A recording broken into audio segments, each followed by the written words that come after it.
Nasa mga balita po ngayon ay malinaw daw na ramdam yung epekto ng matinding init po ngayon. Bumaba daw ang produksyon ng halos 20%.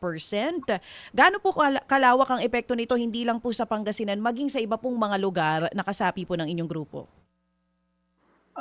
Well, ang epekto po ng init ngayon hindi pa po ganoon kalawak 'no.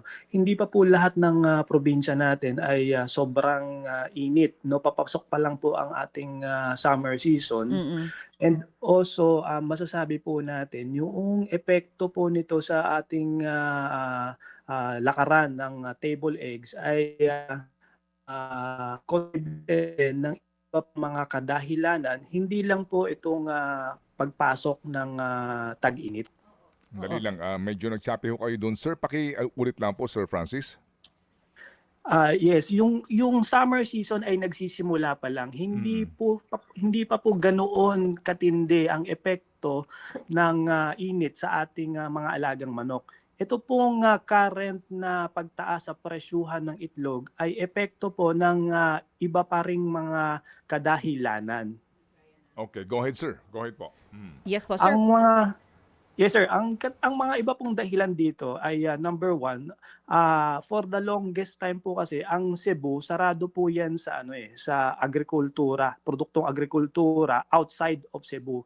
Pero recently nagbukas po sila, so nakapag-angkat po sila ng mga table eggs galing po ng Batangas. So meron pong mga nawalan ng allocation na mga traders dito po sa Batangas dahil na-divert po papuntang Cebu sa mas mataas na presyo. Pangalawa po, malaki po ang itinaas sa karning baboy, dahil sa ASF. Ngayon nag-shift po ang, consumer sa karneng manok.